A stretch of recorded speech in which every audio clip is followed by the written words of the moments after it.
नमस्कार। आकाशवाणी से प्रस्तुत है समाचार संध्या।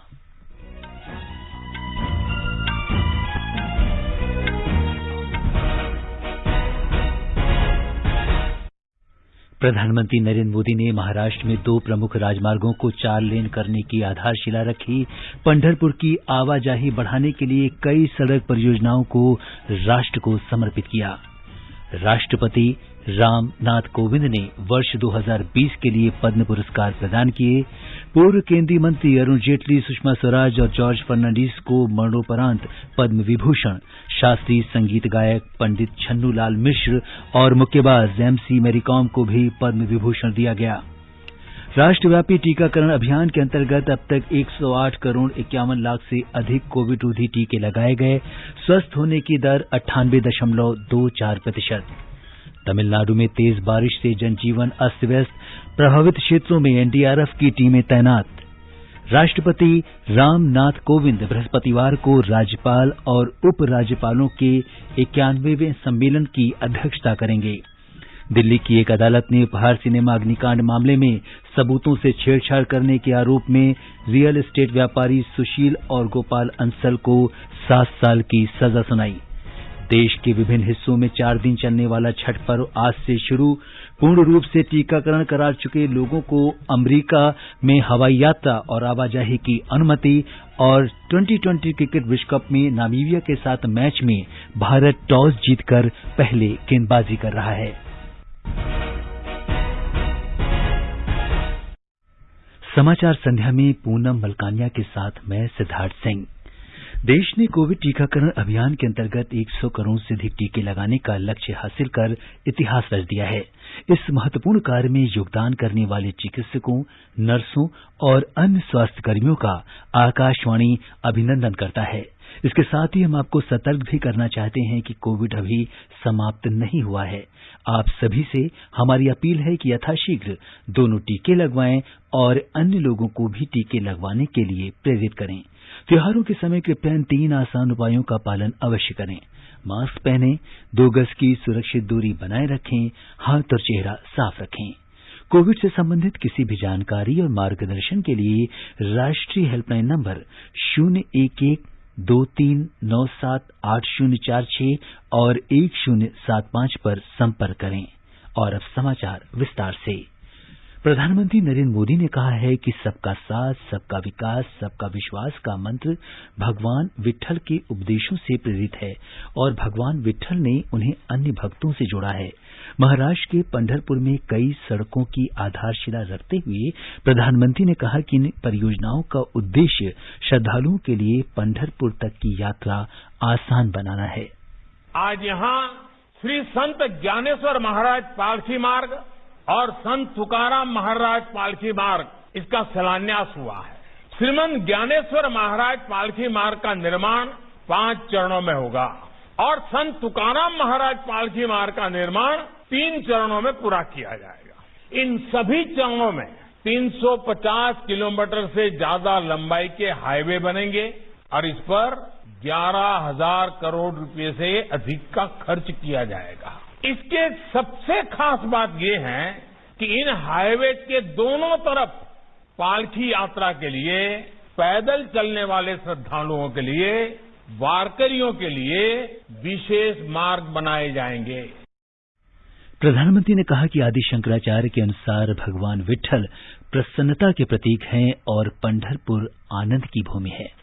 आदि शंकराचार्य जी ने स्वयं कहा है, महायोग पीठे तटे भीमरथ्याम वरम पुंडरीकाय दातुम मुनिंद्र समागत्य तिष्ठतम आनंद कंदम परब्रह्मलिंगम भजे पांडुरंगम। अर्थात शंकराचार्य जी ने कहा है, पंढरपुर की इस महायोग भूमि में विट्ठल भगवान साक्षात आनंद स्वरूप है। इसलिए पंढरपुर तो आनंद का ही प्रत्यक्ष स्वरूप है। प्रधानमंत्री ने कहा कि सड़कें विकास का प्रवेश द्वार होती हैं। उन्होंने पूर्व प्रधानमंत्री अटल बिहारी वाजपेयी का स्मरण करते हुए कहा कि जहां सड़कों का निर्माण होता है, विकास भी वहीं पहुंचता है। उन्होंने कहा कि स्वच्छ भारत मिशन को वारकरियों का समर्थन मिला तथा उन्होंने भी निर्मल वाणी शुरू की। श्री मोदी ने वारकरियों से मुख्य तीर्थस्थल तक जा रही सड़क पर पौधे लगाने का आग्रह किया। उन्होंने कहा कि वे चाहते हैं कि पंढरपुर देश के सबसे स्वच्छ तीर्थस्थलों में से एक बने। जिस संत तुकाराम महाराज पालकी मार्ग का निर्माण होगा, उसके किनारे जो विशेष पैदल मार्ग बन रहा है, उनके दोनों तरफ हर कुछ मीटर पर छायादार वृक्ष जरूर लगाए जाएं। जब ये मार्ग बनकर तैयार होंगे, तब तक ये पेड़ भी इतने बड़े हो जाएंगे कि पूरा पैदल मार्ग छायादार हो जाएगा। मेरा इन पालकी मार्गों के किनारे पड़ने वाले अनेक गांवों से इस जन आंदोलन का नेतृत्व करने का आग्रह है। प्रधानमंत्री ने कहा कि अधिकतर वारकरी कृषि समुदाय से आते हैं तथा जब किसान समृद्ध होगा, समाज भी समृद्ध बनेगा। एक सच्चा अन्नदाता समाज को जोड़ता है, समाज को जीता है और समाज के लिए जीता है। आपसे ही समाज की प्रगति है और आपकी ही प्रगति में समाज की प्रगति है। इसलिए अमृत काल में देश के संकल्पों में हमारे अन्नदाता हमारी उन्नति का बड़ा आधार है। इसी भाव को लेकर देश आगे बढ़ रहा है। प्रधानमंत्री ने 223 किलोमीटर से अधिक सड़क परियोजनाएं राष्ट्र को समर्पित की।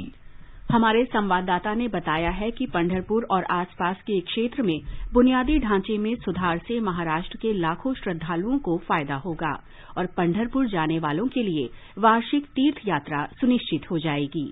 महाराष्ट्र के विभिन्न भागों से कई दिनों तक पैदल चलकर आषाढ़ी एकादशी के दिन पंढरपुर के विट्ठल मंदिर में भगवान विट्ठल के दर्शन करने की महाराष्ट्र की सदियों पुरानी परंपरा है। इसमें समाज के सभी स्तर के लोग शामिल होते हैं और हर साल पंढरपुर जाने वाले इन श्रद्धालुओं को वारकरी कहा जाता है। संत ज्ञानेश्वर तथा संत तुकाराम और कई अन्य संतों की पादुका लेकर पालकियां पंढरपुर में दाखिल होती है। हाल की स्थिति में इन मार्गों पर चलते समय यातायात की वजह से सड़क हादसों का खतरा बना रहता है, लेकिन इन परियोजनाओं से पंढरपुर की वारी पूरी तरह से सुरक्षित होगी।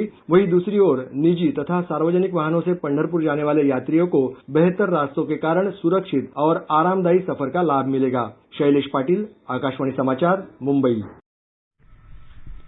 राष्ट्रपति रामनाथ कोविंद ने आज शाम मुक्केबाज एमसी मैरीकॉम को पद्म विभूषण से अलंकृत किया। उन्होंने मॉरिशस के पूर्व राष्ट्रपति अनिरुद्ध जगन्नाथ तथा पेजावर मठ के दिवंगत संत विश्वेश तीर्थ स्वामी को मरणोपरांत पद्म विभूषण से अलंकृत किया। श्री कोविंद ने गांधीवादी कृष्णाम्मल जगन्नाथन, जम्मू कश्मीर के वरिष्ठ नेता मुजफ्फर हुसैन बेग, लद्दाख से स्त्री रोग विशेषज्ञ डॉक्टर छेरिंग लांडोर तथा उद्यमी आनंद महेंद्रा और वेणु श्रीनिवासन को पद्म भूषण से सम्मानित किया। उन्होंने अंग्रेजी और उड़िया लेखक मनोज दास तथा पूर्व केंद्रीय मंत्री और गोवा के पूर्व मुख्यमंत्री मनोहर पर्रिकर को मरणोपरांत पद्म भूषण से अलंकृत किया। जिन हस्तियों को पद्मश्री से अलंकृत किया गया है, उनमें पल्मेनोलॉजिस्ट दिगंबर बेहरा, पर्यावरणविद तुलसी गौड़ा, गायक सुरेश वाडकर, टीवी धारावाहिक निर्माता एकता कपूर, फिल्मकार करण जौहर, किसान और मॉडल पंचायत के सरपंच पोपात राव पवार, सात्रिया नृत्यांगना इंदिरा पी बोरा, हॉकी के पूर्व कप्तान और कोच एमपी गणेश, भजन गायक और सामाजिक कार्यकर्ता मुन्ना मास्टर तथा चैती घोड़ा नृतक उत्सव चरणदास शामिल हैं।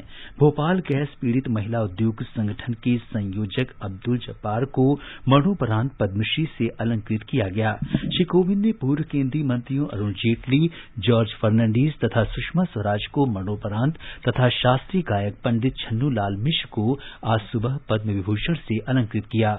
बैडमिंटन खिलाड़ी पीवी सिंधु को पद्म भूषण प्रदान किया गया।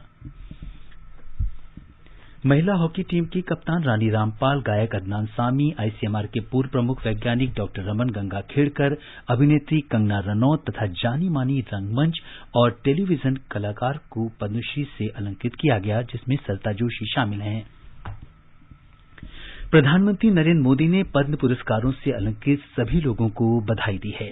श्री मोदी ने कहा कि उन्हें प्रसन्नता है कि जमीनी स्तर से जुड़े लोगों को जनहित कार्यों में उनके अनुकरणीय प्रयासों के लिए सम्मानित किया जा रहा है। उन्होंने कहा कि पद्म पुरस्कार पर्यावरण, उद्यमिता, कृषि, कला, विज्ञान, सामाजिक सेवा, सार्वजनिक प्रशासन तथा सिनेमा से जुड़े लोगों को मिला है। प्रधानमंत्री ने सभी से आग्रह किया है कि वे पद्म पुरस्कारों से अलंकृत प्रत्येक व्यक्ति के बारे में जानें और उनसे प्रेरणा लें।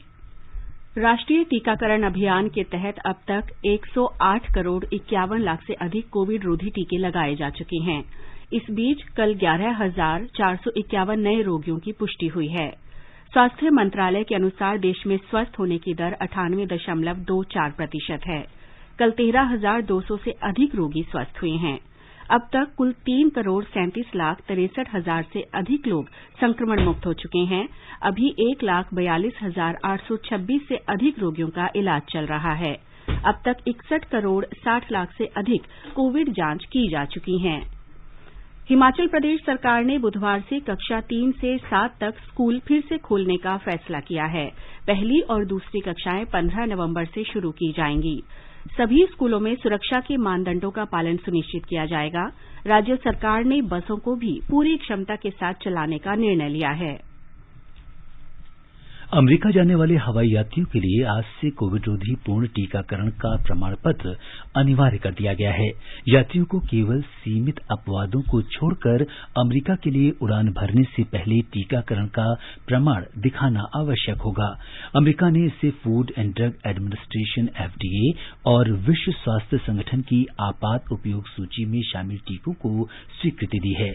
इसके अलावा यात्रियों को अपनी कोविड की निगेटिव रिपोर्ट भी दिखानी होगी। आकाशवाणी का समाचार सेवा प्रभाग की कोरोना जागरूकता श्रृंखला के तहत लाइव फोन इन कार्यक्रम में आज दिल्ली के जीबी पंत अस्पताल में प्रोफेसर डॉक्टर संजय पांडे श्रोताओं के सवालों का जवाब देंगे। इसे FM गोल्ड चैनल और अतिरिक्त मीटरों पर रात 9:30 बजे से सुना जा सकता है। श्रोता टोल फ्री नंबर 1800115767 और टेलीफोन नंबर 011-233-14444 पर प्रश्न पूछ सकते हैं। आप हमारे ट्विटर हैंडल @AIRNewsAlert #AskAIR पर भी सवाल पोस्ट कर सकते हैं। ये कार्यक्रम हमारी वेबसाइट newsonair.nic.in और YouTube channel news on AIR official पर भी उपलब्ध रहेगा। ये समाचार हमारी वेबसाइट newsonair.com/hindi और हमारे mobile app news on AIR पर भी उपलब्ध हैं। चलो मिलकर एक शुरुआत करें, चलो एक फैसला आज करें, मास्क नहीं तो टोकेंगे, कोरोना को रोकेंगे, चलो एक इरादा करते हैं, चलो कुछ वादा करते हैं, मास्क नहीं तो टोकेंगे, कोरोना को रोकेंगे। समाचार संध्या में आपका फिर स्वागत है। आगे बढ़ने से पहले मुख्य समाचारों पर एक नजर। प्रधानमंत्री नरेंद्र मोदी ने महाराष्ट्र में 2 प्रमुख राजमार्गों को 4 लेन का करने की आधारशिला रखी। पंढरपुर की आवाजाही बढ़ाने के लिए कई सड़क परियोजनाओं को राष्ट्र को समर्पित किया। राष्ट्रपति रामनाथ कोविंद ने वर्ष 2020 के लिए पद्म पुरस्कार प्रदान किए। पूर्व केंद्रीय मंत्री अरुण जेटली, सुषमा स्वराज और जॉर्ज फर्नांडिस को मरणोपरांत पद्म विभूषण, शास्त्रीय संगीत गायक पंडित छन्नू लाल मिश्र और मुक्केबाज MC मेरी कॉम को भी पद्म विभूषण दिया गया। राष्ट्रव्यापी टीकाकरण अभियान के अंतर्गत अब तक 108 करोड़ 51 लाख से अधिक कोविड रोधी टीके लगाए गए। स्वस्थ होने की दर 98.24%। तमिलनाडु में तेज बारिश से जनजीवन अस्त व्यस्त, प्रभावित क्षेत्रों में NDRF की टीमें तैनात। राष्ट्रपति रामनाथ कोविंद बृहस्पतिवार को राज्यपाल और उपराज्यपालों के 51वें सम्मेलन की अध्यक्षता करेंगे। दिल्ली की एक अदालत ने उपहार सिनेमा अग्निकांड मामले में सबूतों से छेड़छाड़ करने के आरोप में रियल एस्टेट व्यापारी सुशील और गोपाल अंसल को 7 साल की सजा सुनाई। देश के विभिन्न हिस्सों में 4 दिन तक चलने वाला छठ पर्व आज से शुरू। पूर्ण रूप से टीकाकरण करा चुके लोगों को अमेरिका में हवाई यात्रा और आवाजाही की अनुमति। और T20 क्रिकेट विश्व कप में नामीबिया के साथ भारत टॉस जीतकर पहले गेंदबाजी कर रहा है।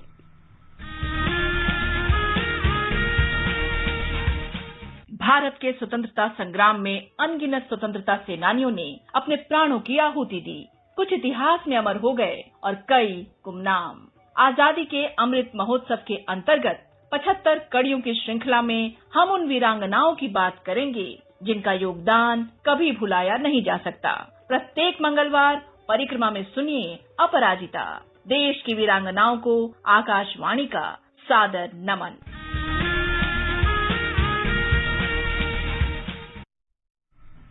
तमिलनाडु में मूसलाधार वर्षा से जनजीवन प्रभावित है। क्षेत्रीय मौसम विभाग ने बंगाल की खाड़ी के दक्षिण पूर्व हिस्से में कम दबाव का क्षेत्र बनने का अनुमान व्यक्त किया है। इसके पश्चिम उत्तर पश्चिम दिशा में आगे बढ़ने की संभावना है। ये गहरे दबाव का रूप ले सकता है और इसके 11 नवंबर की सुबह तक उत्तर तमिलनाडु तट के पास पहुंचने की संभावना है। मौसम विभाग ने आगाह किया है कि अगले 3 दिन तक तमिलनाडु के तट पर लगातार वर्षा होगी।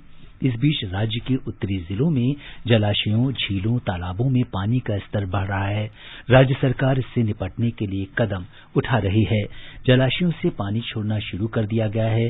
बाढ़ संभावित क्षेत्रों में रह रहे लोगों को सुरक्षित स्थानों पर पहुंचाया जा रहा है। राष्ट्रीय आपदा मोचन बल एनडीआरएफ के महानिदेशक एसएन प्रधान ने आकाशवाणी समाचार से बातचीत में बताया कि तिरुवल्लुर और चेंगलपट्टू जिलों में 1 और मदुरई जिले में 2 टीमें तैनात की गई हैं। The predictions of heavy rains in coastal South Andhra Pradesh and Tamil Nadu. Andhra Pradesh और तमिलनाडु के दक्षिण तटीय इलाकों में तेज वर्षा की चेतावनी को देखते हुए एनडीआरएफ की 4 टीमें दोनों राज्यों के लिए तैयार हैं। तमिलनाडु में 4 टीमों को तैनात कर दिया गया है। हम आशा करते हैं कि नुकसान कम से कम होगा, लेकिन जो भी हो एनडीआरएफ की टीम हर स्थिति से निपटने के लिए तैयार है। Whatever the situation, we are ready for it. मौसम विभाग ने मौसम खराब होने के कारण पुदुचेरी के मछुआरों को 11 नवंबर तक समुद्र में न जाने की सलाह दी है। विभाग ने कहा है कि तमिलनाडु और कोमरिन तटों में तूफानी मौसम और 40 से 50 किलोमीटर की रफ्तार से तेज हवाएं चल सकती हैं। राष्ट्रपति रामनाथ कोविंद बृहस्पतिवार को राष्ट्रपति भवन में राज्यपालों और उपराज्यपालों के 51वें सम्मेलन की अध्यक्षता करेंगे। राष्ट्रपति कोविंद चौथी बार सम्मेलन की अध्यक्षता करेंगे। सम्मेलन में सभी राज्यों के राज्यपालों और केंद्र शासित प्रदेशों के उपराज्यपालों के अलावा उपराष्ट्रपति एम वेंकैया नायडू, प्रधानमंत्री नरेंद्र मोदी और गृह मंत्री अमित शाह भी उपस्थित रहेंगे। दिल्ली की एक अदालत ने उपहार सिनेमा अग्निकांड मामले में सबूतों के साथ छेड़छाड़ करने के आरोप में रियल एस्टेट टाइकून सुशील और गोपाल अंसल को 7 साल की सजा सुनाई है। अदालत ने अंसल बंधुओं पर प्रत्येक पर 2 करोड़ 25 लाख रुपए का जुर्माना भी लगाया है। अदालत ने अपने पूर्व कर्मचारी दिनेश चंद शर्मा और 2 अन्य पीपी बत्रा और अनूप सिंह को भी 7 साल की जेल की सजा सुनाई और उन पर 3-3 लाख रुपए का जुर्माना लगाया है। उच्चतम न्यायालय ने कहा है कि उत्तर प्रदेश के लखीमपुर खीरी मामले की विशेष जांच दल एसआईटी द्वारा चल रही जांच की निगरानी के लिए राज्य सरकार द्वारा न्यायिक आयोग पर उसे भरोसा नहीं है।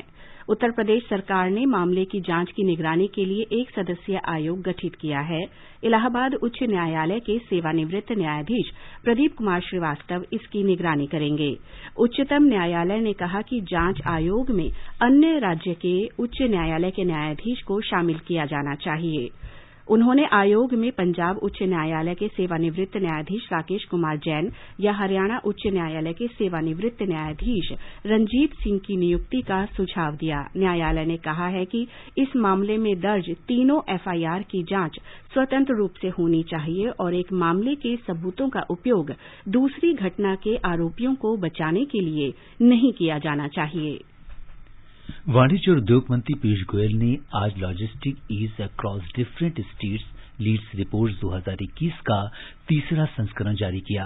रिपोर्ट में गुजरात को सर्वश्रेष्ठ प्रदर्शन करने वाला राज्य और उत्तर प्रदेश को शीर्ष सुधारकर्ता के रूप में चुना गया है।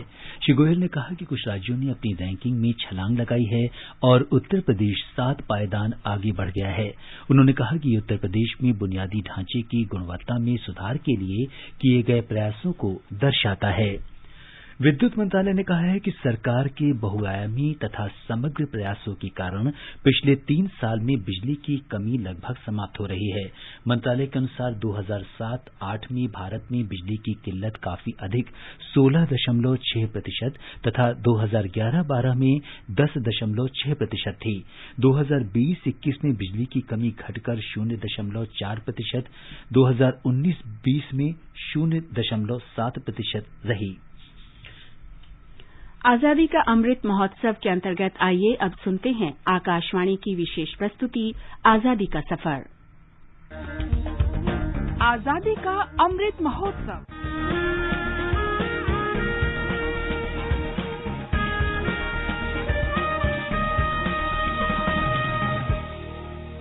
आजादी का सफर आकाशवाणी के साथ। भारत का गौरवशाली स्वतंत्रता संग्राम आधुनिक विश्व के अब तक के सबसे बड़े संघर्षों में से एक है। आकाशवाणी समाचार आपके लिए प्रतिदिन इस संग्राम की एक झलक लेकर आता है।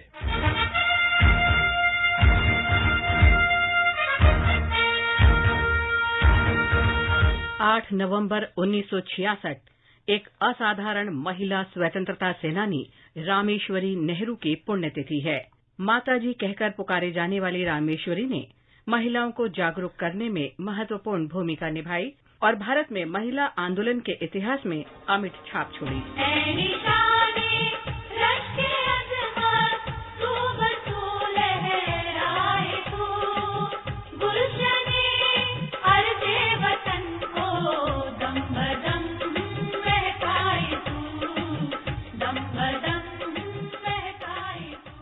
रामेश्वरी नेहरू का विवाह मोतीलाल नेहरू के भतीजे ब्रिजलाल नेहरू से हुआ था। रामेश्वरी नेहरू ने अपनी इस भूमिका की शुरुआत प्रयागराज के आनंद भवन से की थी। ये भवन महिलाओं के मुद्दों के लिए संघर्ष और मातृभूमि की स्वाधीनता के लिए स्वतंत्रता सेनानियों की कर्मभूमि था। रामेश्वरी नेहरू ने हिंदी में पहली महिला पत्रिका स्त्री दर्पण की शुरुआत 1909 में इलाहाबाद से की थी। स्त्री दर्पण के माध्यम से उन्होंने महिलाओं के अधिकारों के लिए आवाज उठाई। रामेश्वरी नेहरू महिला भारत संघ और ऑल इंडिया वीमेन कॉन्फ्रेंस की सक्रिय सदस्य थीं। उन्होंने वैश्यालयों से छुड़ाई गई महिलाओं को आश्रय देने के लिए नारी निकेतन शुरू किया था। ब्रिटिश सरकार ने जब 1928 में शारीरिक संबंध बनाने के लिए लड़कियों की सहमति की आयु तय करने के बारे में एज ऑफ कंसेंट समिति बनाई तो रामेश्वरी इसमें एकमात्र भारतीय महिला सदस्य थीं। इस समिति की रिपोर्ट ने ही बाल विवाह रोकथाम अधिनियम की नींव रखी। महिलाओं के पुरुषों के साथ कंधे से कंधा मिलाकर चलने की हिमायत करने वाली रामेश्वरी ने कहा था, उस देश के लोग स्वराज हासिल नहीं कर सकते जिनकी आधी आबादी पक्षाघात की स्थिति के समान निष्क्रिय कर दी गई हो। स्वराज की लड़ाई पुरुषों और महिलाओं को समान रूप से लड़नी होगी और जीतनी होगी। आजादी के बाद रामेश्वरी ने उन लोगों के पुनर्वास में महत्वपूर्ण भूमिका निभाई जो विभाजन के आघात के कारण पलायन कर गए थे। 1955 में भारत सरकार ने रामेश्वरी नेहरू को विशेष रूप से विधवाओं, अनाथों, बच्चों और बुजुर्गों के पुनर्वास में उनके उल्लेखनीय योगदान के लिए पद्म भूषण से सम्मानित किया। उन्हें 1961 में लेनिन शांति पुरस्कार भी प्रदान किया गया।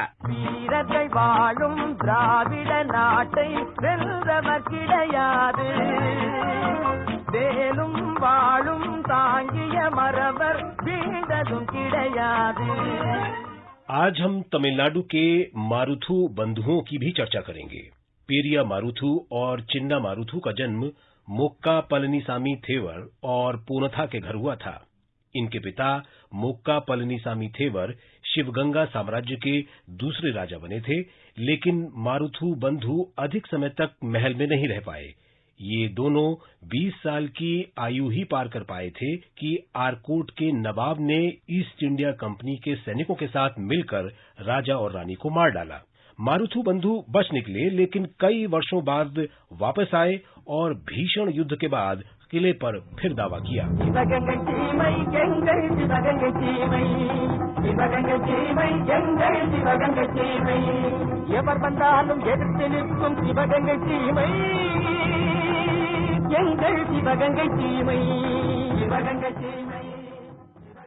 1857 के सिपाही विद्रोह से 50 साल से भी अधिक समय पहले मारुथु पांडियार भाइयों ने अंग्रेजों की दमनकारी नीतियों के खिलाफ संघर्ष का नेतृत्व किया था।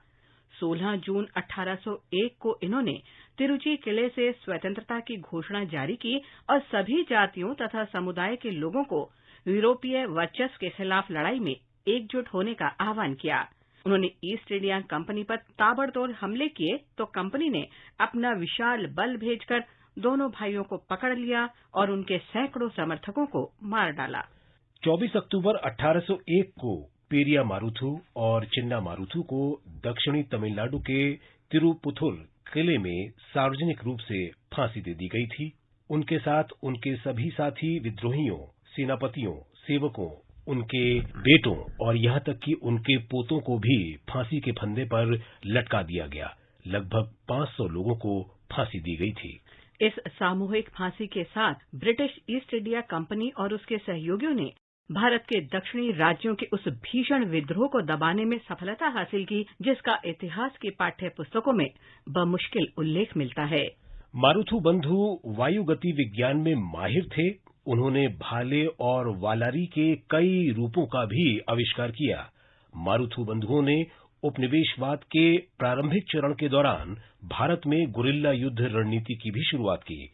उनके सम्मान में अक्टूबर 2004 में एक स्मारक डाक टिकट जारी किया गया। हर साल लोग अक्टूबर में कालियार कोविल मंदिर में मारुथु पांडियार गुरु पूजा करते हैं।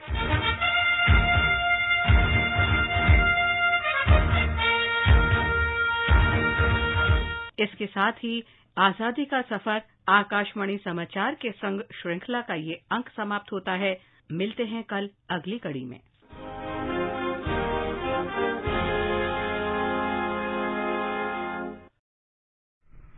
बंबई शेयर बाजार का संवेदी सूचकांक आज 478 अंक बढ़कर 60,546 पर बंद हुआ। नेशनल स्टॉक एक्सचेंज का निफ्टी भी 152 अंक चढ़कर 18,069 पर पहुंच गया। विदेश मंत्रालय ने कहा है कि राष्ट्रीय सुरक्षा सलाहकार एनएसए अजीत कुमार डोभाल का कोई ट्विटर अकाउंट नहीं है। विदेश मंत्रालय के प्रवक्ता अरिंदम बागची ने एनएसए के नाम से धोखेबाजी या फर्जी खाता धारकों को सावधान रहने की सलाह दी है। बिहार सहित देश के विभिन्न हिस्सों में 4 दिन तक चलने वाला लोक आस्था का महापर्व छठ पूजा आज नहाय खाए के साथ शुरू हो गया है। करते हैं आज सुबह श्रद्धालुओं ने पवित्र नदियों में स्नान किया। कल खरना है। दुबई में 2020 क्रिकेट विश्व कप में भारत के 7 मैच में नामीबिया ने ताजा समाचार मिलने तक 13 ओवर में 5 विकेट पर 77 रन बना लिए हैं। भारत ने टॉस जीतकर गेंदबाजी करने का फैसला किया। दोनों ही टीमें सेमीफाइनल की रेस से बाहर हो चुकी हैं। आकाशवाणी से इस मैच का आंखों देखा हाल एफएम रेनबो और अतिरिक्त मीटरों से प्रसारित किया जा रहा है। राष्ट्रीय राजधानी दिल्ली में वायु गुणवत्ता में आज थोड़ा सुधार हुआ है। अब ये गंभीर से बहुत खराब श्रेणी का हो गया है। केंद्रीय प्रदूषण नियंत्रण बोर्ड के अनुसार नई दिल्ली में आज सवेरे 7 बजे वायु गुणवत्ता सूचकांक 384 दर्ज किया गया। अंत में मुख्य समाचार एक बार फिर। प्रधानमंत्री नरेंद्र मोदी ने महाराष्ट्र में 2 प्रमुख राजमार्गों को 4 लेन करने की आधारशिला रखी। पंढरपुर की आवाजाही बढ़ाने के लिए कई सड़क परियोजनाओं को राष्ट्र को समर्पित किया। राष्ट्रपति रामनाथ कोविंद ने वर्ष 2020 के लिए पद्म पुरस्कार प्रदान किए। पूर्व केंद्रीय मंत्री अरुण जेटली, सुषमा स्वराज और जॉर्ज फर्नांडीज को मरणोपरांत पद्म विभूषण, शास्त्रीय संगीत गायक पंडित छन्नूलाल मिश्र और मुक्केबाज एमसी मैरीकॉम को भी पद्म विभूषण दिया गया। राष्ट्रव्यापी टीकाकरण अभियान के अंतर्गत अब तक 108 करोड़ 51 लाख से अधिक कोविड रोधी टीके लगाए गए। स्वस्थ होने की दर 98.24%। तमिलनाडु में तेज बारिश से जनजीवन अस्त व्यस्त। प्रभावित क्षेत्रों में एनडीआरएफ की टीमें तैनात। राष्ट्रपति रामनाथ कोविंद बृहस्पतिवार को राज्यपाल और उपराज्यपालों के 51वें सम्मेलन की अध्यक्षता करेंगे। दिल्ली की एक अदालत ने उपहार सिनेमा अग्निकांड मामले में सबूतों से छेड़छाड़ करने के आरोप में रियल एस्टेट व्यापारी सुशील और गोपाल अंसल को 7 साल की सजा सुनाई। देश के विभिन्न हिस्सों में 4 दिन तक चलने वाला छठ पर्व आज से शुरू। और 2020 क्रिकेट विश्व कप में नामीबिया के साथ भारत टॉस जीतकर पहले गेंदबाजी कर रहा है। इसके साथ ही समाचार संध्या का ये अंक समाप्त हुआ। नमस्कार।